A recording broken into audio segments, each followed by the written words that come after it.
E aí, pessoas, beleza? Bom dia, boa tarde, boa noite, tudo tranquilo, tudo em paz? Como é que está a existência de vocês aí? Onde vocês estiverem nesse mundão de Deus, tudo na mais perfeita maravilha? Tudo aí onde vocês estiverem, em São Paulo, Rio de Janeiro, Brasília, Bahia, Mato Grosso, Piauí, Rondônia, Acre, Espírito Santo, Roraima, Santa Catarina, Rio Grande do Sul, Rio Grande do Norte, Bahia, Salvador, né? Bahia, Salvador, Minas Gerais, Belo Horizonte, Rio de Janeiro, a capital do Rio de Janeiro e os fluminenses aí, beleza? Beleza, beleza?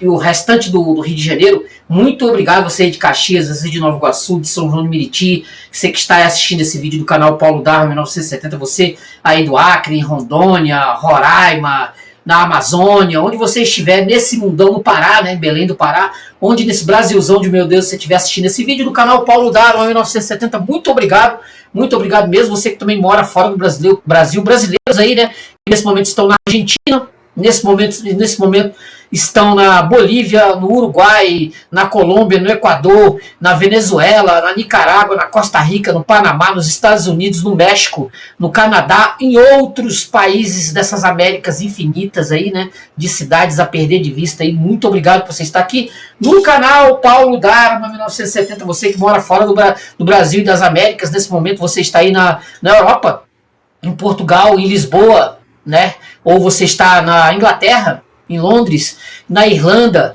você que mora nesse momento na Polônia, na França, na Alemanha, na Islândia, né? Será que tem brasileiro na Islândia? Lá na Groenlândia, será? Ou nesse momento em Israel, na Rússia, né? Na Bielorrússia, onde você estiver, nas Ilhas Caledônias, onde o nosso sinal chegar, o nosso conteúdo chegar. Muito obrigado, você que está aí na Nova Zelândia, na Austrália, na Oceania. Será que nosso conteúdo chega na Austrália? Alguma vez chegou? Fale de onde você está assistindo esse vídeo. Comente aí nos comentários, né? Tô assistindo o vídeo seu daqui, da cidade tal. A gente fica aqui muito feliz mesmo, vendo aonde nosso conteúdo chega, né? Onde pode chegar a internet, né, o nosso conteúdo, onde você pode estar assistindo esse vídeo. Muito obrigado mesmo, muito obrigado. Agradecendo também a Deus, porque sem Deus nós não somos rigorosamente nada. Deus, nosso Senhor e Salvador Jesus Cristo, que é o caminho, a verdade e a vida. Ninguém vai a Deus se não for por Cristo. Que Deus abençoe a você e a sua família, né? Abençoe você e a sua família onde você estiver. E abençoe também a minha família também, né? Abençoe a minha família. Porque sem Deus, como eu disse, nós não somos nada. Nosso Senhor e Salvador Jesus Cristo, que é o caminho, a verdade e a vida. Ninguém vai a Deus se não for por Cristo. Tranquilo, beleza? Que Jesus abençoe a você onde você estiver neste mundão de Deus. Tranquilo, beleza? Então, se você não é inscrito no canal, se inscreve no canal Paulo Darma 1970. Curta o vídeo, se inscreva no canal, compartilhe, comente, passe esse vídeo adiante para que outras pessoas tenham acesso ao canal Paulo Darma 1970. Se inscreve aí, rapaz. Se você que não é inscrito no canal Paulo Darma 1970, se inscreva aí nesse botãozinho bem aqui embaixo, aqui, bem onde está aqui perto do curtir.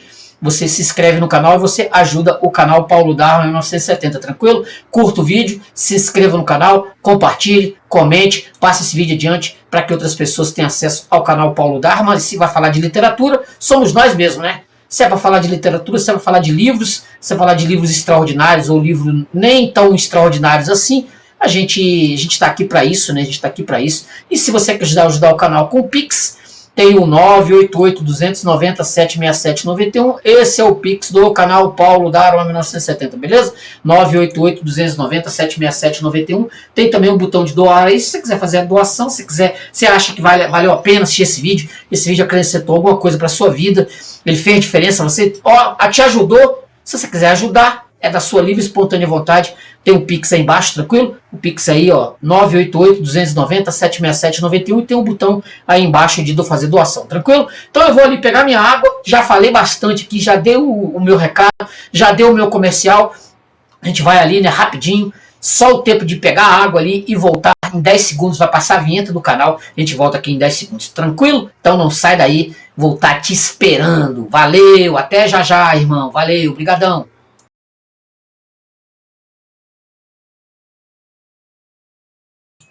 Tranquilo? Voltei. Deixa eu tomar aqui minha água, pra gente começar, para auxiliar aqui a garganta. Beleza? Seguinte. De vez em quando acontece, né? Acontece de eu pegar na minha biblioteca um livro, um romance, etc, que romance clássico que está aí há bastante tempo. Às vezes eu levo 1 ano, 2, 3, 10 anos. Já aconteceu de eu levar 10 anos para ler um livro. A gente compra muito, eu compro muito livro, arrumo muito livro em sebo, compro livros, ganho livros, vou em sebo, vou em biblioteca, às vezes eles fazem doação. Então eu trago para casa muita coisa e deixo em casa, né? E livros eles vão aparecendo todo santo dia, um negócio que nunca para, nunca cessa. A gente está sempre mexendo, sempre procurando, sempre mexendo para cá e para lá. E eu tenho um livro há bastante tempo, eu acho que bobear já deve ter mostrado aqui em algum vídeo aí, vai saber, né? Nem lembro mais de 500, 600 vídeos, não lembro mais, a gente faz vídeo aqui o tempo todo a gente está lendo e fazendo vídeo. Aí eu tenho um livro que há bastante tempo, e tenho sempre uma curiosidade de ler. Tinha tentado lê-lo umas 2 vezes, 3 vezes, não passei das primeiras páginas e tal. Esse aqui, ó, Uma Viagem Sentimental, do Laurence Sterne, tá vendo? Através da França e Itália. Esse livro que eu há bastante tempo, né, eu tenho tentado ler, né, Sentimental Journey, do Laurence Sterne. Há bastante tempo eu tenho tentado ler, e ele é fininho, ele de leitura ele dá aí umas 100 páginas, 100 e poucas páginas. E nesses dias eu fui para o meu almoço, fui comer no restaurante, e eu sempre levo o Kindle, eu sempre levo um Kindle ou um livro, né, para depois que eu almoço eu fico lá lendo lá tal. Aí eu tava com o meu Kindle, tem outras leituras aqui, inclusive, que estão bem mais adiantadas. Eu falei, você quer saber? Peguei ele na minha estante, e levei para ler, né? Uma Viagem Sentimental. Eu falei assim, vou ler esse livro do Sterne. Acho que dá para ler esse livro rápido, né?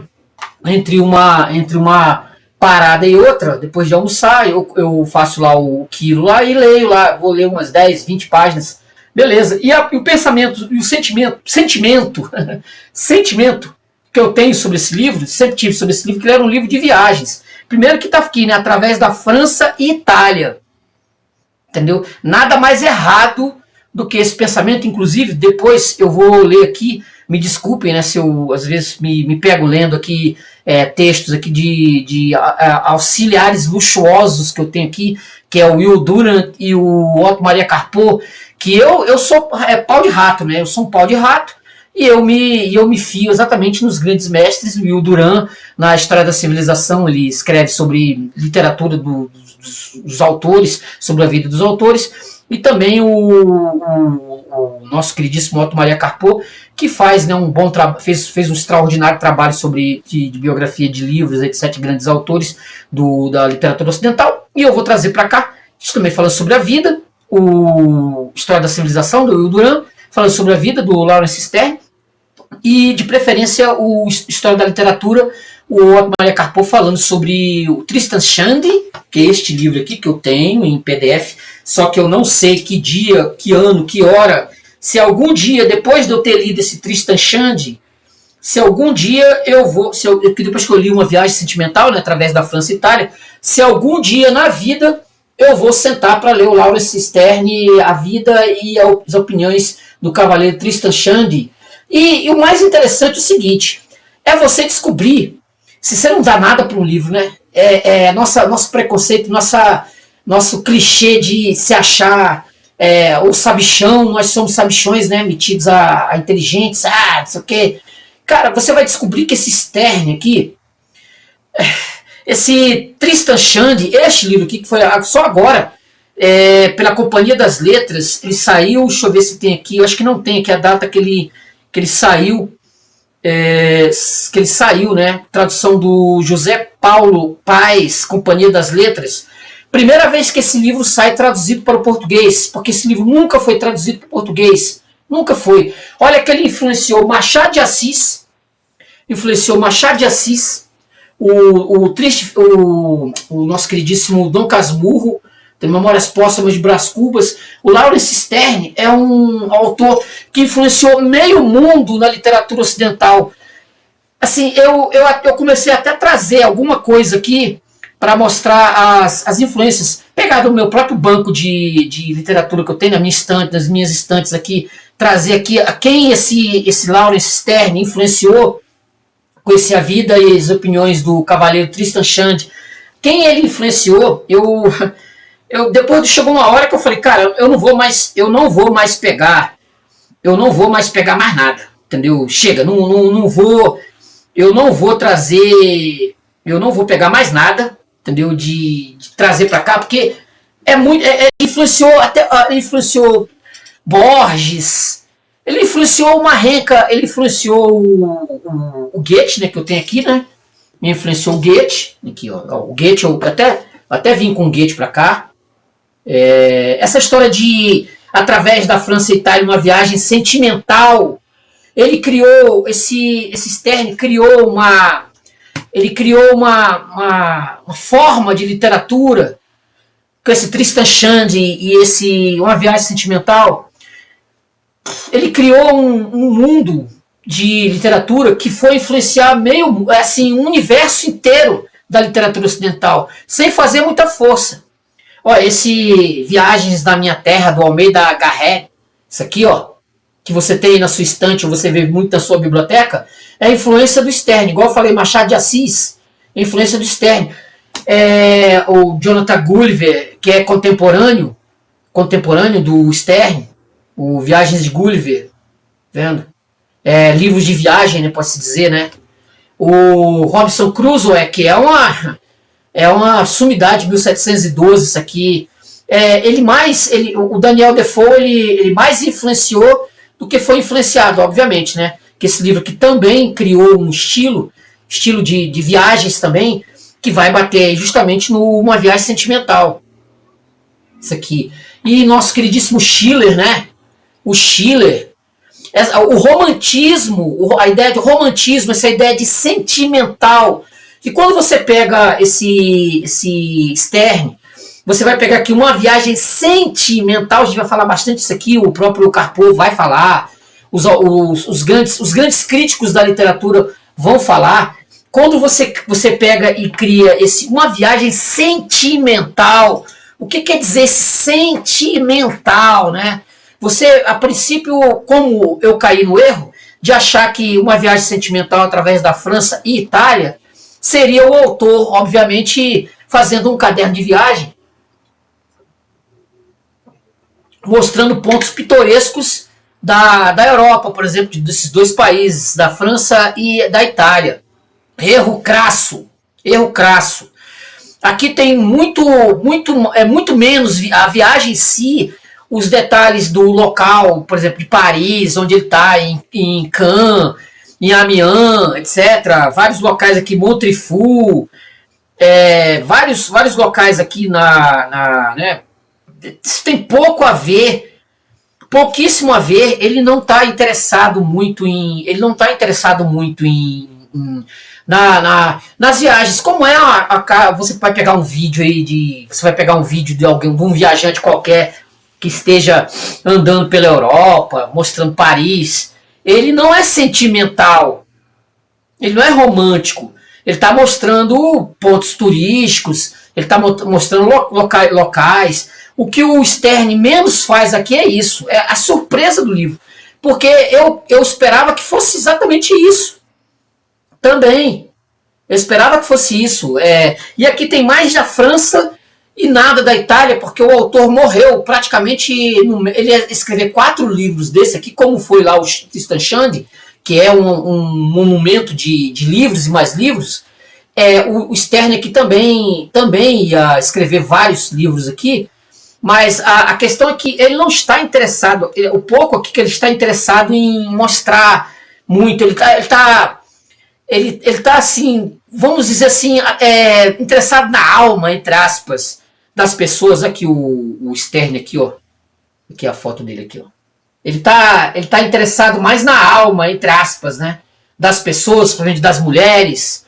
Ele é uma espécie de dandy 200 anos antes do Oscar Wilde, entendeu? O personagem, né? O Sr. Yorick, né? O Sr. Yorick, que é acompanhado aí pelo Le Fleur, uma espécie de Sancho Panza, né, do Yorick, que é baseado no Shakespeare, né, o Yorick. Nós sabemos de onde vem o Yorick, do Hamlet, né? Ele está interessado apenas nessa alma das pessoas, baseado obviamente, no Don Quixote, a influência forte do Lawrence Sterne é Don Quixote, e a outra influência forte, né, que influenciou fortemente o nosso queridíssimo Sterne, é o Rabelais Gargantua, que esse é um livro que eu já li, mas eu tenho que ler também o Pantagruel e para trazer aqui pro canal, mas cadê, né? Eu já até comecei, mas parei o Gargantua, porque eu fico olhando certos livros assim, eu fico olhando e vejo qual vai ser realmente, né, o interesse das pessoas, o interesse real das pessoas em certos livros, né? E aí é justamente isso. Quer dizer, aí ele tem esse Le ele tá mandando, como se, o livro ele tá num processo aqui interessante de mandar cartas, né? Ele tá distante, ele não está interessado na figura, né, da viagem propriamente dita, como eu disse. O livro ele é assim, como se fosse uma troca de cartas, né? Ele tá mandando cartas para um amigo, o Eugênios. Esse Eugênios está na Inglaterra, e cada parte aqui desse curtíssimo livro é como se fosse uma carta. Então ele diz onde ele está, aqui, ó, Versailles, tá vendo? Tá vendo? Ele chega na França, já pega uma carruagem, logo de começo ele chega na França, ele pega uma carruagem, nessa carruagem bem pequena ele encontra lá com as damas. Tem até as imagens aqui, né? Tem até as imagens aqui do livro. Olha ele de novo aqui, né? Vendo? Olha o Sterne aqui. Ele pega uma carruagem e logo ele entra em contato com as belas damas. É uma coisa bem dandy, né? Uma coisa bem dandy. Ele conversa com essa dama, ele diz que se apaixona o tempo todo por ela, pela dama. E fica nisso. Aí ele chega num hotel, aí tem um francês lá, dono de um hotel. Olha aqui, ó, carruagem. Ó, ele conversando com as damas, tá vendo? Chegando na carruagem. O interesse dele é pelas damas. Tem um teor bem sexualizado, bem sexual, entendeu? Para 1750 e pouco, que é esse livro, né? Se eu não estou enganado, deixa eu só pegar a data dele aqui direitinho. Ele tem um teor bem sexual, entendeu? Ele começou a publicar em 1760. Aí teve o livro 1, 2, 3, 4, 5, 6. O Tristan Shandy, tá, gente? O Tristan Shandy é de 1760. E aí teve 9 livros. O último livro de 1767.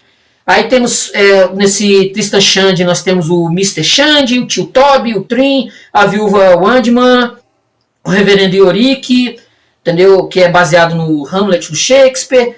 E vai ficar fica uma conversa, ele chega no hotel, aí ele conversa com a dama, aí ele conversa com outra dama, uma mulher que ela é dama de companhia de uma dama, né? Uma dama de companhia. Aí ele se apaixona pela dama de companhia, ele tem um encontro com outra dama, aí ele tem problema que parece que o passaporte dele tá errado, aí ele fica com medo de ser preso e ir pra Bastilha. Vai por aí, entendeu? Assim, eu dei graças a Deus que o livro é curto, porque se ele fosse muito longo, assim, eu fiquei pensando com os meus botões, esses 4 livros, esses outros 3 livros que não foram publicados, de 4 que ele tinha uma ideia de publicar. Não sei como é que seria a leitura, né? O narrador é o reverendo Mr. Yorick, alter ego de Sterne, que empreende uma viagem pela França e supostamente pela Itália, embora a narrativa se encerra antes de chegar lá, pois Sterne morreu antes de concluí-la. Diferente de livros de viagem tradicionais, o foco não está em monumentos ou descrições geográficas, mas em encontros, sentimentos e observações pessoais. O sentimental do título remete ao movimento literário do século XVIII, que valorizava a sensibilidade moral, a empatia e as emoções refinadas. A narrativa é fragmentária, como eu falo, ela tem aquela questão das cartas, né? Ela é episódios independentes, muitas vezes anedóticos, que funcionam como pequenos quadros de interação humana, mas ele está mandando cartas, correspondências, ele não bota ele bota só o nome da cidade, mas a gente percebe rápido que é correspondência, tá? Ele está mandando as impressões dele, essa viagem, a alma das pessoas, ele está mandando para um amigo dele, entendeu? Os temas principais são sensibilidade, capacidade de sentir e se comover diante do sofrimento alheio. Tem aqui até uma cena que ele encontra com um monge que está pedindo esmola. Aí no primeiro momento, como ele é anglicano, ele fica com preconceito com o monge. Aí depois, quando ele entra na carruagem, aí ele vê que, poxa, não era errado ele ter feito isso. Ele pede desculpas, pede perdão pro monge e tal. Ele fica ali por conta da dama também. Ele vê que é mais interessante mais interessante por conta da dama. Ele pedir perdão para o monge, que é amigo da dama, né? Tem uma sátira social contra formalismos, convenções rígidas e pretensões aristocráticas. Erotismo velado, Yorick muitas vezes sentimentaliza encontros que têm conotação erótica. O olhar subjetivo, o viajante descreve mais o efeito das cenas em sua própria alma do que os fatos em si. Quer dizer, ele não está, como eu falei, ele não está interessado de forma alguma em mostrar monumentos, mostrar os locais históricos ou coisa que vale. O interesse dele é a alma, né? É a alma, o sentimento. É aquela visão do romantismo, né? Do romantismo, que o romantismo vai pegar, vai atravessar a Europa, né? Nos séculos 18 e 19. Nós temos aqui os personagens principais, o reverendo Mr. Yorick, o narrador e protagonista, alter ego do Stern. Ele já havia aparecido em Tristan Shandy. Pastor anglicano, viajante e observador do mundo. Característica: sensível, comove-se com mendigos, prisioneiros, animais, os monges. Irônico, critica burocracias, aristocratas e costumes rígidos. Ambíguo, suas emoções frequentemente têm subtons eróticos, sugerindo uma mistura entre compaixão genuína e desejo. É um dos primeiros viajantes sentimentais da literatura, modelo para outros escritores posteriores, como Goethe e Chateaubriand também, né? Aí você vai ter aí outros aí, você vai pegar, por exemplo, o próprio Voltaire, que é contemporâneo, né? Contemporâneo do Laurence Sterne, o próprio Voltaire. Eu peguei até esse aqui, A Prisioneira da Babilônia, os contos do Voltaire, né, que da minha estante. Eu tenho um monte de Voltaire aqui, mas eu fui pegar justamente Os Prisioneiros da Babilônia. Nós temos o Lafleur, que como eu falei, né, o Lafleur, ele é uma espécie de Sancho Panza, ele é o francês, todo atrapalhado, ele comete alguns erros assim bem bizarros, assim, talvez para fazer alguma espécie de graça. Nós temos a Maria, a camponesa de Molins, jovem camponesa enlouquecida de tristeza após a perda do amante, e Yorick senta-se com ela, segura sua mão e chora junto.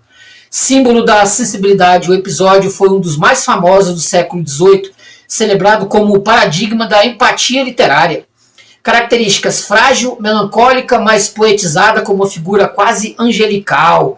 Quer dizer, você tem aí o próprio sofrimento, o próprio sofrimento do jovem Werner, né, do Goethe, também tem a ver com esse sentimental, né?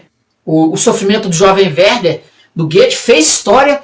Ele fez história. Ele começou um movimento romântico, né, com o próprio Schiller também, mas vem do sentimental, essa história do sentimental aqui. O Monsenhor Dessain, hoteleiro em Calais, dono da estalagem onde Yorick se hospeda, é representado como um francês astuto e pragmático, preocupado em agradar os hóspedes e tirar proveito deles. Serve para satirizar a hospitalidade francesa como interesseira e teatral. Nós temos o monge Lorenzo, um monge capuchinho pobre que pede esmola a Yorick. Inicialmente o narrador o rejeita por preconceito anticatólico, mas logo se arrepende, oferece uma esmola e reflete sobre a importância da caridade verdadeira. Representa a reconciliação entre religiosidade e sensibilidade humana. Nós temos a dama da carruagem, que eu citei, né? Uma mulher nobre francesa que divide a carruagem com o Yorick, flerta com ele de forma velada. O episódio mistura a cortesia aristocrática com uma tensão erótica subtendida. Nós vamos assim olhar nós vamos perceber, né? Nós percebemos que tem alguma coisa ali, tem um teor sexual envolvido. Características: charme sofisticado, cortesia e sugestão de desejo contido. Vamos ter outros personagens episódicos, soldados, mendigos, viajantes e camponeses. Cada encontro serve como ensaio sobre moralidade, sentimentos ou crítica social. Nenhum deles tem desenvolvimento longo, são figuras breves, mas carregadas de simbolismo sentimental. Significados aqui da obra, né? Sensibilidade como virtude social. O livro faz parte da tradição que exaltava as lágrimas e a empatia e a emoção refinada como sinais da moralidade superior. Nós temos o erotismo disfarçado de sensibilidade. Stern ironiza o próprio movimento sentimental, mostrando que muitas vezes as emoções puras escondem impulsos eróticos ou vaidade. Estilo fragmentário, né, e também de carta, né, de troca de correspondência. Epistolar, né, como se diz, né, antecipação do subjetivismo moderno. Stern valoriza impressões pessoais em vez de relatos objetivos. Importância literária, obra influente no sentimentalismo europeu. Inspirou autores como Goethe, os anos de aprendizado de Wilhelm Meister, e Xavier de Mestre, Viagem ao Redor do Meu Quarto, e como eu falei também, o nosso outro autor, nós pegamos aqui o Almeida Garrett, né, também, que vai fazer, também que vai ser influenciado. No romantismo foi visto como um marco na literatura da viagem introspectiva, quer dizer, o próprio Goethe também tem viagens à Itália também, livros também sobre viagem à Itália, vários e vários autores. Como eu falei, se eu fosse trazer aqui, se eu fosse pegar a quantidade de livros que foram influenciados por esses autores, rapaz, é um negócio inacreditável. Deixa eu pegar um trecho aqui do livro, dois trechos do livro aqui, ó. Olha só, na rua, Calais, que imenso volume de aventuras pode ser alcançado nesse curto instante de vida por aquele cujo coração se interessa em cada coisa e que, tendo o olho para observar tudo que o momento e a oportunidade lhes estão perpetuamente oferecendo em sua jornada, nada perde daquilo sobre o que possa favoravelmente lançar as mãos. Se de uma coisa não lhes advier algo, de outra certamente o receberá. Não importa, é a natureza humana acumulando experiências. Para mim o que conta no trabalho é a satisfação do esforço ao produzi-lo. É-me suficiente. E o prazer da experiência conserva-me desperto os sentidos e a melhor parte do sangue, fazendo adormecer os impulsos mais baixos. Sinto compaixão pelo homem que viaja de Dan a Bersaber e exclama: é tudo estéril. Assim o é, e assim realmente o será toda a terra para aquele que não cultiva os frutos por ele oferecidos. Afirmo, falei batendo as mãos de contentamento, que se estivesse num deserto, nele alguma coisa encontraria que me despertasse ternura. Eu a faria extravasar sobre alguma murta flagrante, ou haveria de encontrar algum cipreste melancólico que me falasse a emoção. Descansaria à sombra dessas árvores e as saudaria bondosamente pela proteção oferecida. Neles deixaria escrito meu nome e juraria serem as mais belas entre todas as belas do deserto. Caso suas folhas estivessem murchas, eu as lamentaria, e se fossem verdejantes, com elas me regozijaria. O douto Ismelfungus, olha o nome do caboclo, o douto Ismelfungus viajou de Bolonha a Paris, de Paris a Roma e daí por diante. Fê-lo, porém, tão cheio de tédio e desconfiança que todas as coisas que viu lhe pareceram descoloridas e deformadas. A respeito, escreveu um relato que nada mais era que a soma das suas infelizes sensações. Encontrei Ismelfungus no grande pórtico do Panteão, de onde vinha precisamente saindo. Nada mais é do que imensa arena para a briga de galos, falou ele. Desejaria que não tivesse dito coisa pior a respeito da Vênus de Médici, repliquei, pois passando por Florença, ouvira dizer que ele se indignara com a deusa e a insultara mais do que a uma vulgar meretriz, sem o mínimo motivo. Em Turim, topei de novo com os Melfungos, que regressava, e quantas aventuras lamentáveis tinha ele a contar. Falou de patéticos acidentes ocorridos devido à campanha e enchentes. Falou sobre canibais que se comem uns aos outros. Os antropófagos quase foram esfolado vivo e em cada etapa de sua viagem sofreram piores atrocidades do que São Bartolomeu. Conto ao mundo todo, exclamou os Melfungos. Melhor seria que o contasse a seu médico, retorqui. Mundungos, com imensa fortuna, fez um tour completo indo de Roma a Nápoles, de Nápoles a Veneza, de Veneza a Viena, a Dresden, a Berlim, sem uma amizade desinteressada ou anedota agradável que pudesse contar.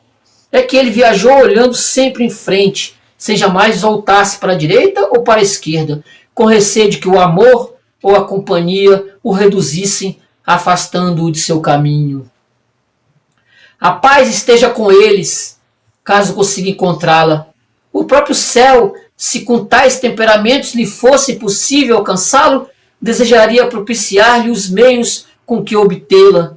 Cada espírito dócil viria voando nas asas do amor para saudá-los à chegada.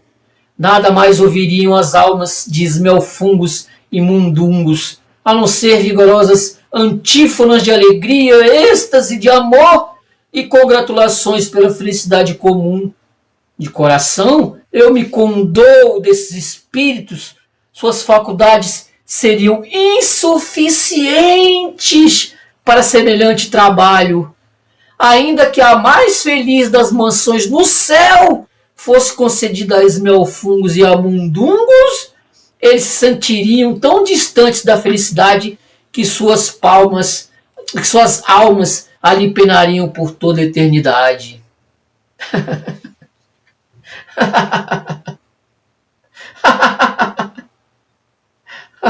Ai, Deus do céu, cada bicho que eu pego, eita ferro. Olha só um fragmento, olha lindo, lindo, lindo, lindo, negócio lindo, lindo.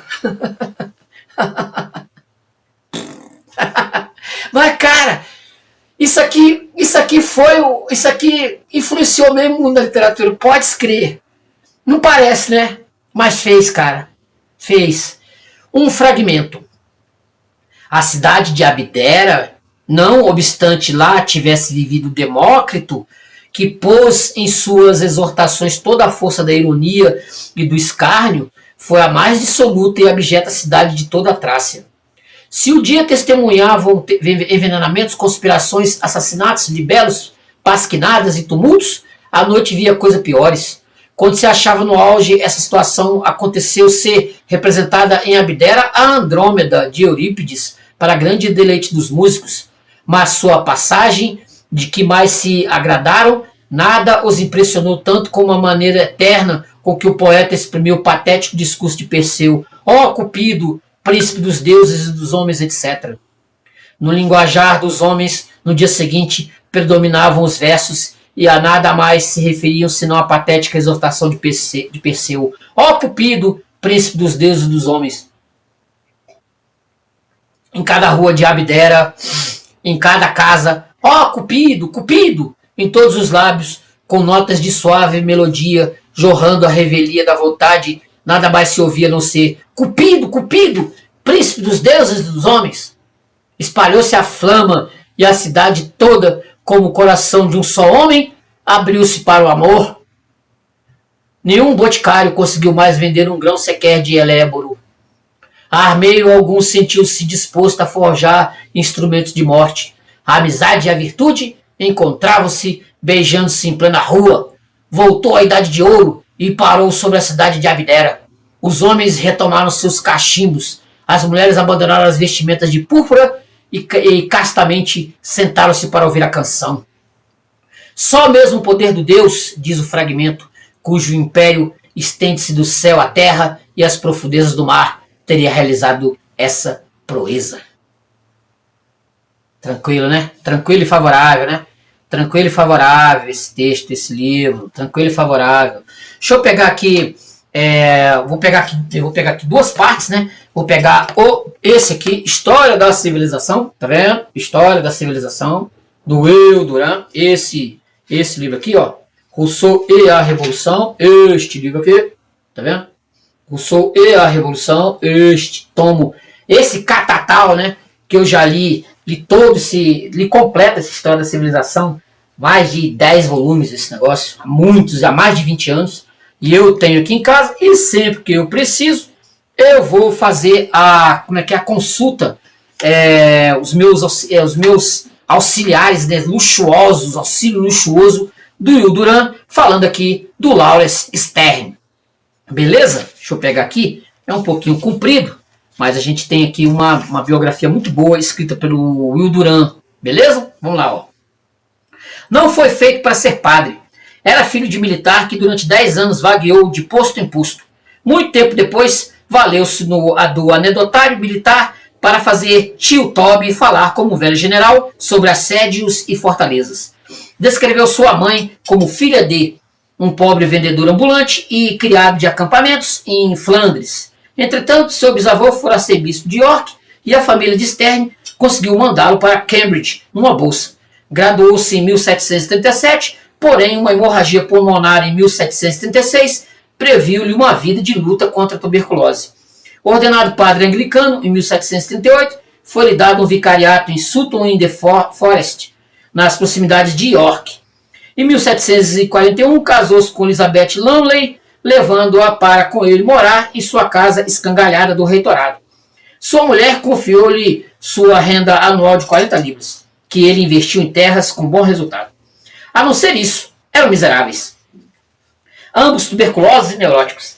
Muito cedo, Mrs. Stern concluiu que a maior casa da Inglaterra era pequena para eles em virtude da confusão de suas brigas. A prima de sua mulher, a intelectual Elizabeth Montagu, descreveu-a como um porco-espinho rabugento, com a qual somente era possível não brigar, mantendo-se à distância. Nasceram 2 filhos. Um morreu, a menina Lídia tornou-se conspicuamente agarrada à mãe. A infelicidade aumentou quando a mãe e a irmã de Stern, que moravam na Irlanda, vieram para York, apelando para ele no sentido de lhe serem dados 8 libras por ano de renda que obtinha de sua mulher. A ideia não foi recebida com entusiasmo. Stern deu a sua mãe algum dinheiro, suplicando-lhe que voltasse para a Irlanda. Ela permaneceu em York. Quando foi presa por vadiagem, Stern recusou-se a lhe pagar a fiança. Após 18 anos de um casamento difícil, o pároco concluiu que alguém verdadeiramente cristão lhe permitiria um pequeno adultério. Apaixonou-se por Catherine Formantel, jurando-lhe amo-a loucamente e vou amá-la até a eternidade. Sua mulher acusou-o de infidelidade. Ele negou. Ela chegou tão perto da loucura que ele entregou-a, assim como a Lídia, aos cuidados de um médico lunático e continuou a ligação. Em meio a esse tumulto, escreveu um dos livros mais famosos da literatura inglesa. Seus amigos, tendo lido o manuscrito, suplicaram-lhe para eliminar alusões grosseiras que constituiriam o motivo da justa ofensa, principalmente partido de um clérigo. Tristemente, Stern suprimiu 150 páginas. Ao restante, ele mandou anonimamente ao prelo. Foi publicado em janeiro de 1760. Essa boniteza aqui, ó. Esta boniteza aqui que eu tenho em PDF, que eu já mostrei para vocês. Este livro aqui. Deixa eu pegar aqui, botar aqui na capa aqui. Este livro aqui. A Vida e as Opiniões do Cavaleiro Tristan Shandy. Foi publicado em janeiro de 1760 como A Vida e Opiniões de Tristan Shandy. Ainda restaram trechos escandalosos e humorísticos em 2 volumes que os tornaram o acontecimento literário do ano. Na distante Ferney, o furor manifestou-se. Um livro estranho, declarou Voltaire, e original. Na Inglaterra, todos estão doidos por ele. Hume declarou-o o melhor livro escrito por um inglês nesses 30 anos, mesmo ruim como é. Em York, onde a autoria de Stern era um segredo aberto, e onde as personalidades locais viam-se nos principais personagens, em 2 dias venderam-se 200 exemplares. É difícil descrever este livro, pois não tem nem forma, nem enredo, nem pé, nem cabeça. O título é uma artimanha, porque o Gent, senhor, né, que conta a história e cuja vida e opiniões tiveram de ser apresentadas, não nasceu até a página 209 do volume 4, na edição de 9 volumes. A substância da história é o que aconteceu ou foi dito ter acontecido, enquanto ele estava sendo gerado e crescia vagarosamente no útero materno. A primeira página é a melhor. Gostaria que ou meu pai ou minha mãe, ou então ambos, que estiveram igualmente empenhados no caso, pensassem que estavam fazendo quando me geraram. Será que consideraram devidamente o quanto dependia do que estavam fazendo? Que não era apenas a produção de um ente racional que estava em jogo, mas também a feliz formação e temperatura de seu corpo, talvez sua índole, a sua própria disposição de sua mente, que provavelmente seguiria seu curso de conformidade com o estado de espírito e disposições então prevalecendo naquele instante. Se eles houvessem devidamente pesado e considerado tudo isso e procedessem de acordo, estou fortemente persuadido de que eu teria sido uma figura bem diferente nesse mundo. Por favor, meu querido, disse minha mãe, você não se esqueceu de dar corda no relógio? Deus meu, exclamou meu pai, será que desde a criação do mundo houve uma mulher que interrompesse um homem com pergunta tão idiota? Isso aqui está no iniciozinho desse Tristan Shandy aqui, tá, gente? A partir desse incidente, o livro vai seguindo e consistindo apenas as digressões. Sterne não tinha uma história para contar, nem mesmo uma batida história de amor que consiste na carga da grande parte da ficção. Deseja divertir-se e divertir o público com discursos estranhos sobre tudo, mas sem ordem. Contornou pequenos e grandes problemas da vida como um tréfego cavalinho no campo. Depois de escrever 64 capítulos, deu-se conta de que não deram ao livro um prefácio. Naquela altura, inseriu o que lhe permitiu divertir-se a custo dos críticos. Denominava seu método o mais religioso, porque princípio escrevendo a primeira fase, confiando a Deus Todo-Poderoso a segunda. Cervantes permitira a Rocinante dirigi-lo de episódio para episódio. Robert Burton vagueou pelo mundo antes de fazer a Anatomia da Melancolia, mas Sterne elevou a inconsequência à categoria de método, liberando todos os romancistas da obrigação de terem um assunto ou um enredo. Quer dizer, não precisa mais ter enredo, né? Simplesmente sai escrevendo aí as doideiras aí, por conta desse Tristan Shandy, por conta do Sterne, você pode sair por aí escrevendo. Isso virou a coqueluche da literatura. Os caras saem escrevendo o que quisesse aí, sobre o que quisesse. Você não precisa começo, meio e fim. Se você pegar autores, por exemplo, como é que é aquele lá, o Jogo da Amarelinha, né? Do argentino lá, esqueci o nome dele aqui, do Jogo da Amarelinha, procure depois, o Jogo da Amarelinha, que o livro tem várias partes. Cara, isso que eu tô falando, ele simplesmente iniciou um modus operandi de literatura que começa aqui. Eu tenho a impressão de que o Don Quixote, obviamente, ele é bem mais, né? Ele é bem mais forte nisso, né? Ele é bem mais forte nisso. Don Quixote também é um livro doidão. E se você pegar também o Rabelais, também, o Garganto também, é doidão também. Mas aqui não tem assunto nenhum. É como aquela série de televisão dos anos 90, né? Como é que era? Que era sobre o nada. Entendeu? Sobre o nada. Tem uma série dos anos 90 que era exatamente isso. Quer dizer, não tinha assunto. Não tinha assunto. Você simplesmente sai escrevendo aí e pronto. As classes ociosas da Inglaterra deliciaram-se ao ver quanto barulho se podia fazer a respeito de nada e como era possível escrever um livro em inglês anglo-saxão na era de Johnson. Os lúbricos britânicos aplaudiram a gentil novidade de um padre falar de sexo e de flatulência, assim como da abertura nas calças de tio Toby. Em março de 1760, Sterne foi para a Inglaterra a fim de degustar seu sucesso. Alegrou-se ao ver que os 2 volumes haviam sido vendidos. Recebeu 630 libras por eles e mais 2 parcelas a serem pagas posteriormente. Até mesmo os sermões de Mr. Yorick, publicados 4 meses depois de Tristan, foram vendidos rapidamente quando se soube que Yorick era Sterne. Os convites chegaram de Chesterfield, Reynolds, Rockingham e até mesmo Mr. Warburton, que o surpreendeu com 50 guinéus, talvez para escapar de figurar em alguma página satírica, os futuros volumes.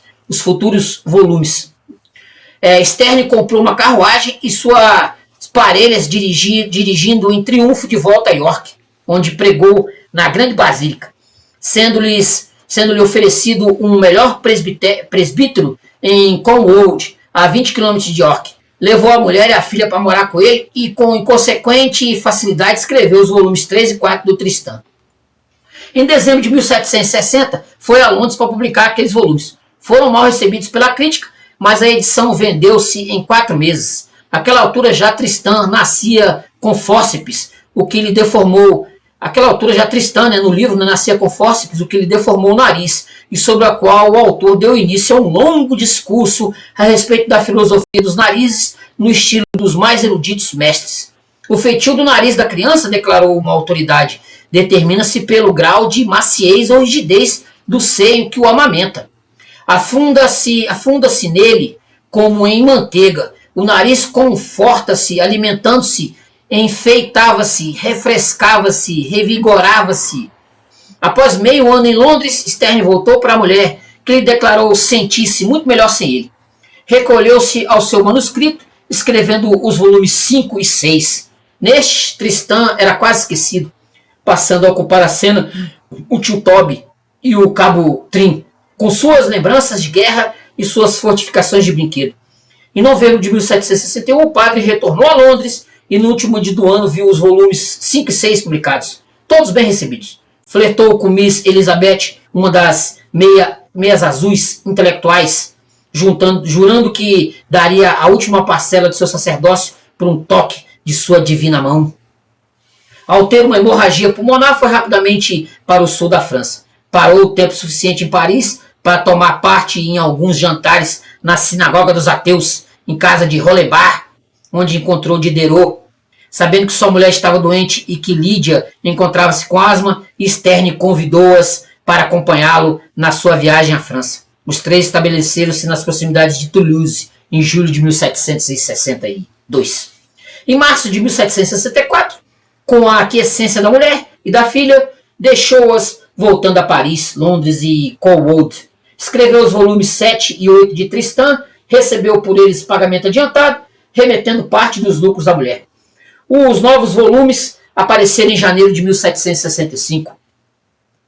Com pouco aplauso, a veia cômica do grupo Xande Toby principiava a decrescer. Em outubro, Sterne fez uma viagem de 8 meses pela França e Itália. Indo para o norte, encontrou-se com sua família na Borgonha. Pediram-lhe para permanecer na França. Ele pagou as despesas da família, voltando para Cotswold, julho de 1766. Nos intervalos das hemorragias, escreveu o volume 9. Foi a Londres a fim de vê-lo nascer, janeiro de 1767. Divertiu-se com o furor causado por sua descrição de tio Toby à beira dos abismos do sexo ao fazer a corte a Miss Wandeman. Leitores escandalizados escreveram para os jornais e para o arcebispo de York, pedindo fosse desavergonhado, o padre destituído de seus votos sacerdotais e expulso. O prelado recusou. Entrementes, Sterne arrecadou subscrições no total de 1.050 libras para a prometida Sentimental Journey. Esse bonitinho aqui, ó. Sentimental Journey. Enviou mais dinheiro à mulher e amou Elizabeth Draper. Esta era a esposa de um funcionário da Companhia das Índias Orientais, março de 1767, então servindo na Índia. Casara-se aos 16 anos, quando ele tinha 34. Sterne mandou-lhe seus livros, prometendo-lhe segui-los pela mão e pelo coração. Por algum tempo viu-se diariamente trocando ternas missivas. As 10 cartas para Elisa expressam a triste paixão de um homem que morria tuberculoso. É verdade que tem uma constituição de 95 anos e você apenas 25. Mas o que me falta em mocidade, compensarei com xistes e bom humor. Nenhum Swift amou tanto a sua Estela, Scarron sua Mantenon, ou Waller sua Sachariça, como eu amo e decanto a ti, minha mulher eleita. Porque minha mulher não pode viver muito. 10 minutos após despachar essa carta, teve uma grave hemorragia que durou até 4 horas da madrugada. Em abril de 1767, o marido de Miss Draper mandou chamá-la e ela embarcou para a Índia. De 13 de abril a 4 de agosto, Sterne manteve o Jornal de Elisa, um diário descrevendo as tristezas de alguém separado da mulher por cuja companhia ele morria. Tê-la-ei de qualquer maneira, Elisa. Ser-lhe-ei tão justo, tão delicado, que não mereceria ser infeliz? A partir de então, no diário com data de 21 de abril, separei-me de 300 gramas de sangue. Um médico lhe disse que ele estava com sífilis. Ele protestou ser impossível, pois não tive contato com mulheres, nem mesmo com minha mulher. Esses 15 anos. Não discutiremos sobre o assunto, disse o médico, mas o senhor precisa fazer um tratamento com mercúrio. Outros médicos confirmaram o diagnóstico. Um deles afirmou que contaminações do sangue ficam incubadas 20 anos. Ele cedeu, protestando quando duvidaram de sua virtude. Em junho, recuperou-se, voltando para Cornwall. Enquanto escrevia a Jornada Sentimental, teve mais hemorragias, convencendo-se que não lhes restava muito tempo de vida. Voltou a Londres, viu o pequeno livro publicado em fevereiro de 1768 e pela última vez gozou a inalterada afeição dos amigos. Assim como Tristan lembrava Rabelais, o novo volume refletiu a nascente influência de Richardson e Rousseau, mas a virtude de Sterne era menos indestrutível do que a de Richardson, e suas lágrimas menos quentes e sinceras do que a de Rousseau. Talvez tenha sido este livro, assim como O Homem de Sentimento, de Henry Mackenzie, 1771, que tornou o sentimento e sentimental palavras de bom tom na Inglaterra. Byron achava que Sterne preferia gemer junto a um asno morto do que socorrer a mãe viva. Quando gozava o seu triunfo final em Londres, Sterne apanhou um resfriado que se transformou em pleurisia. Escreveu uma triste carta a Miss James, pedindo-lhe que cuidasse de Lydia se Miss Sterne viesse a morrer. A morte chegou para ele em 18 de março de 1768, em uma hospedaria em Old Bond Street, sem amigos ao seu lado. Estava com 50 anos, tinha um pouco do charlatão fazendo-se variegado aos olhos dos outros. Contudo, compreendemos sua sensibilidade em relação às mulheres e a pressão que um casamento infeliz exercia sobre um homem dotado de tanta sutileza na percepção, assim como delicadeza na arte. Sofreu muito, deu-se muito e escreveu um dos livros mais peculiares de toda a história da literatura. Nós temos aqui o Sentimental Journey, né? Sentimental Journey. E temos o Tristan Shandy, a vida e opiniões do Cavaleiro Tristan Shandy. São esses dois principais livros do Laurence Sterne. Um dia, quem sabe, né, eu vou ler se a vida e as opiniões do Cavaleiro Tristan Shandy. Se cair na mão, né? Se cair na mão, a gente dá uma olhada, porque assim, tem que ser armado uma paciência, pelo visto, uma paciência enorme, né? Agora eu quero pegar um outro texto, tá, gente? Esse aqui do nosso queridíssimo Will Durant, né? No livro Rousseau e a Revolução. Essa História da Civilização, que eu li aqui, tá vendo? Will e Ariel Durant. E vou pegar agora o nosso queridíssimo Otto Maria Carpo falando um pouco aqui do nosso queridíssimo Laurence Sterne, que menos biográfico, pode-se dizer, né? Olha só. Que ele vai falar aqui do Laurence Sterne, 1713 e 1768. A mais fina sublimação desse sentimentalismo sensual encontrava-se em Laurence Sterne. Por volta de 1770, os leitores velhos gostavam de suas anedotas escabrosas e alusões cínicas, e os leitores moços rebentaram em lágrimas, lembrando-se da filantropia do seu corporal Trim e da pobreza do monge na Sentimental Journey. Hoje, Sterne é lido principalmente por originais, como os que ele mesmo descreveu, e que não se cansam de acompanhar as suas intermináveis digressões erudito-humorísticas. Para outros, Sterne é um caso psicológico ou psicanalítico, caso de libido recalcada, de um vigário devasso na imaginação, rindo como um fauno quando consegue exprimir os seus desejos e chorando como uma criança quando se choca com a realidade. Eita ferro, hein? Será difícil formar opinião certa, porque Sterne é ambíguo na matéria e na forma. Não é romancista, e não compreendemos como seus contemporâneos puderam dar o nome de romance a esse conglomerado de conversas, digressões e anedotas sem ação novelística, que é o Tristan Shandy. Talvez por estarem acostumados a receber da Inglaterra romances.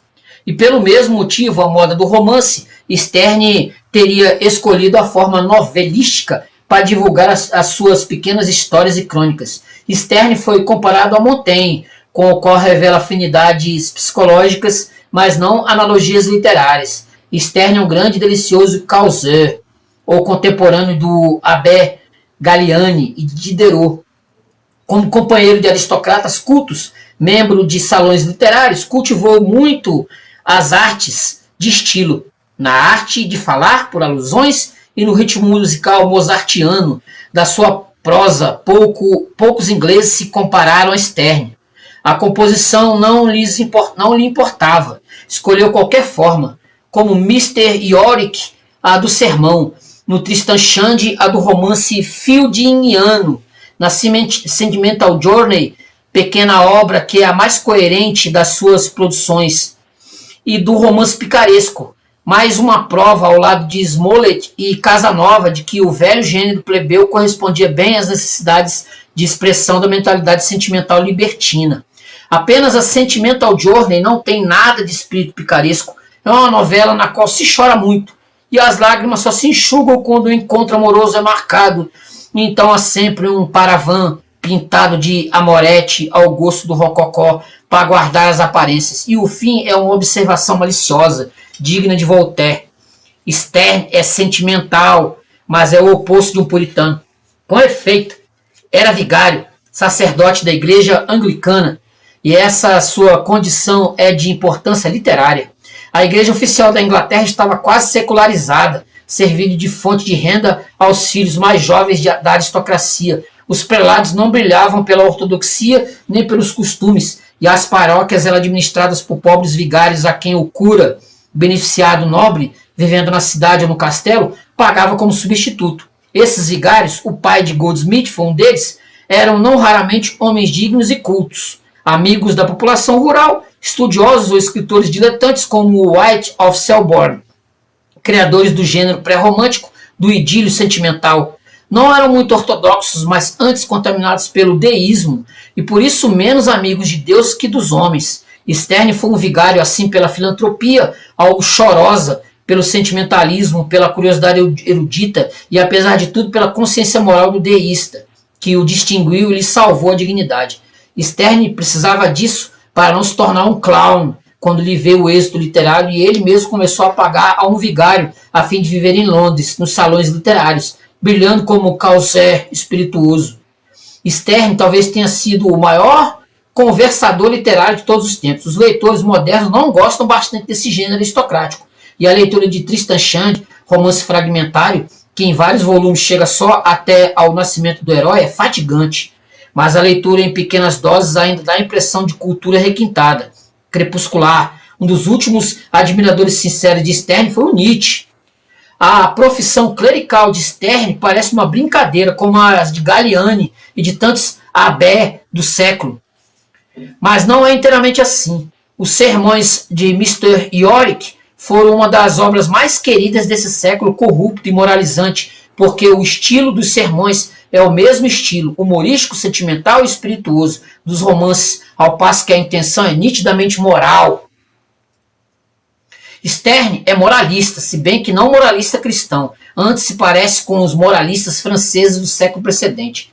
Sem o pessimismo de La Rochefoucauld, professa a mesma desconfiança contra as chamadas virtudes, analisando com grande perspicácia os verdadeiros motivos dos atos humanos. E sem os artifícios retóricos de La Bruyère, sabe, no entanto, integrar as suas análises, criando personagens e caracteres. Tristan Shandy não é certamente um romance, é antes uma conversa continuada, como a dos personagens do Spectator. Os caracteres, porém, são muito mais elaborados. O modelo Fielding, né? O Fielding é Tom Jones, né? É o Tom Jones do Fielding, que ele fala bastante aqui sobre isso aqui, né? Do Fielding. É evidente. E o curioso é Uncle Toby, o enamorado Corporal Trim e o pobre e alegre vigário Yorick, a viúva Wandman, o médico Dr. Slop, são personagens dignos de um grande romancista. Apenas Sterne não conseguiu dominar a desordem moral e intelectual na sua própria alma, ao ponto de construir um enredo, um romance de verdade. O plano estava traçado, mas a emoção desfigurou-lhe todos os projetos. E a ironia permanente do autor contra os seus personagens e contra si mesmo fez o resto para destruir a realidade novelística. O resultado foi uma obra de grande lucidez racional, contemporânea de Voltaire, mas perfeitamente real, fantástica, ou, para empregar, enfim, o termo, uma obra romântica. Os contemporâneos riam ou choravam por causa de Sterne. Uma geração mais tarde será o modelo de Jean Paul. Stendhal lhe apreciará a psicologia e Nerval o estilo. Sterne é bem contemporâneo de Galliani e Diderot. Como eles, é um moralista de conclusões e resultados amorais. Pelo estilo, que é o da sua companhia aristocrática, aproxima-se mais de Galliani, pelo sentimento, que é o da sua alma plebeia, algo rabelaisiana, está mais perto de Diderot. Para obter um Sterne francês, será preciso juntar Diderot e Galliani. Acrescentando fortes doses de inteligência maquiavelística, sairia Chordelos de Laclos, o grande epistolar Chordelos de Laclos. É isso, né, gente?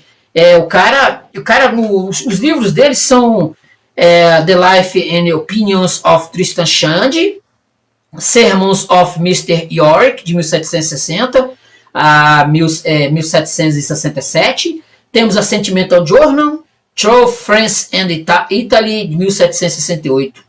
Aí tem a edição crítica de Tristan Shandy, etc, etc, etc. Quer dizer, o cara, ele foi um sujeito que colocou influências, né? Eu até peguei um trechinho aqui do próprio Laurence Sterne, aqui, o Tristan Shandy aqui, que o nosso queridíssimo aqui da Companhia das Letras, ele vai até falar aqui, né? De como isso realmente foi forte, né? A questão da influência, né? Do sujeito, né? Ele realmente é um negócio incrível, né? Aqui, ó. Amante do narrador de Tristan Shandy, Jane parece ser o retrato idealizado de uma dessas Dulcineas, e a cantora Catherine Formatel, que se exibiu em York na época em que Sterne principiara a escrever o seu livro, com o qual ele teve um caso sentimental. Além dessas relações perigosas, malgrado seu platonismo, comprometia-lhe o bom nome clerical e sua filiação ao grupo dos demoníacos. Assim era chamado um excêntrico círculo de amigos de John Hall Stevenson, um ex-colega de Sterne em Cambridge, que se divertia escrevendo poemas e contos disparatados, os Crazy Tales, e reunindo no seu castelo Crazy Castle amigos aficionados como ele, da bebida e dos direitos do espírito. Hal Stevenson apareceu no Tristan Shandy sob a figura de Eugênios, o amigo dileto do narrador. Após a morte de Sterne, teve ele a má ideia de continuar a viagem sentimental à França e à Itália, da qual seu amigo escrevera só um dos 4 volumes que pretendia escrever, acrescentando-lhe mais 2 volumes. Apesar de bem intencionada, a contrafação não agradou ao público e a viagem sentimental continuou a circular sem esse apêndice. Livrinho de difícil classificação por ser um misto de novela, relato de viagem e esquete humorístico. O seu êxito foi simplesmente espantoso, superando de longe o de Tristan Shandy. Traduzido em numerosas línguas, recebeu louvores de gente como Goethe e Heine e suscitou uma legião de imitadores, entre eles o francês Xavier de Mestre, com sua viagem ao redor do meu quarto, e o português Almeida Garrett, que eu já mostrei aqui, né, com suas viagens na minha terra. Ao adjetivo sentimental, até então vinculado à noção de pensamento ou reflexão moral, deu um novo significado de terno, cheio de emoção, que anunciava o nascimento da sensibilidade romântica. Na viagem sentimental, reaproveitou Sterne as mesmas notas de viagem usadas no volume 7 do Tristan Shandy e completadas com observações feitas durante a sua segunda viagem ao continente, 1765-66, onde mulher e filha foram mais tarde reunir-se a ele. Quando voltaram para a Inglaterra, Elizabeth resolveu viver separada do marido. Este lhe atendeu com paciência e solicitude às exigências de dinheiro. Em 1767, conheceu ele uma outra Elizabeth Draper, por quem se apaixonou e para quem escreveu Journal to Eliza, Diário para Elisa, um diário amoroso só publicado cerca de um século após a morte do seu autor. Biógrafos modernos desfizeram a lenda de Sterne ter passado os últimos dias na pobreza e no esquecimento, passou-os confortavelmente instalado e cercado pelo carinho de numerosos amigos, embora os seus ganhos de clérigo dublê de proprietário rural e escritor de sucesso não bastassem para fazer frente às suas despesas. Ao morrer de pleuresia em 1768, um mês depois da publicação de Viagem Sentimental, incompleta, tá? Se você pegar o texto aqui, ele não está completo, cujo extraordinário êxito não chegou a assistir, deixou um rol de dívidas e de saudade. Bem compendiadas estas na frase com que Lessing lhe recebeu a notícia da morte. Eu teria dado 10 anos de minha vida caso houvesse podido com eles prolongar a de Sterne um ano que fosse. Isso aqui. Deixa eu pegar aqui o pedaço aqui que ele vou mostrar aqui para vocês o pedaço do livro que conclui que ele não conclui, né? O capítulo aqui. Ele morre, provavelmente morreu. Talvez algumas partes desse livro aqui tivessem sido publicadas. Eu acredito que algumas partes foram, como o negócio era meio fragmentário, né? Ele publicou uma parte e aí o final ele deixou faltando. Se você pegar aqui, ó, o próprio término do livro. Ó. Assim sendo, quando estendi a mão, apanhei a file de dobre pelos, a file de chambre pelos, aqui ó, vendo? E aí o livro termina, vai terminar sem conclusão. Aí como o próprio tradutor fez ali, né, um cara resolveu escrever outras partes, mas não deu certo e acabou ficando isso aqui mesmo. E acabou ficando uma viagem sentimental através da França e da Itália. Este livro aqui. Tranquilo, gente? Tranquilo, tranquilo, tranquilo? Espero que vocês tenham gostado. Uma viagem sentimental, Stern. Deve ter. O livro aqui, ele vai começar, cara. Ele vai começar aqui na página... ele vai começar aqui na página... Deixa eu ver... aqui, rapaz, cadê? Na página 19, pô. E vai terminar na página 126, então bota aí 100 páginas. 129, então ele bota aí 100 páginas. Se você destacar umas 109 páginas, essa é uma viagem sentimental. Quer dizer, dá pra ler, né? Dá pra ler, se você quiser se enfurnar, dá pra ler aí rapidinho, rapidinho, rapidinho. Beleza, gente? Então é uma viagem sentimental, Laurence Sterne. Hoje eu acabei até falando um pouco do Tristan Shandy, né? Não é essa a minha intenção, mas os meus comentadores auxiliares aqui, eles geralmente pegam os dois, fazem a alusão dos dois aqui. Então nós temos exatamente esse ponto, né? A Sentimental Journey é menos sobre viajar e mais sobre sentir. O reverendo York encontra camponeses, monges, damas e mendigos e transforma cada episódio em uma reflexão sobre empatia, moralidade e desejo. Os personagens, sobretudo Maria, o monge Lorenzo e as figuras femininas, funcionam como espelhos para a alma sensível do narrador. Eita lasqueira! Uma viagem sentimental através da França e da Itália. Não tem Itália aqui não, tá, gente? A Itália, ele nem chega na Itália. Só ficou o nome do livro mesmo, mas ele nem chega na Itália. Quando ele está chegando na Itália, o livro acaba. Tranquilo? Curta o vídeo, se inscreva no canal, compartilhe, comente. A gente volta semana que vem, se Deus quiser, com mais um vídeo, mais um material extraordinário aqui no canal Paulo Darva 1970. Tranquilo, beleza? Semana que vem, então, voltaremos aqui. Curta o vídeo, se inscreva no canal, compartilhe, comente. A gente volta semana que vem. Valeu, gente. Obrigadão. Tchau, tchau.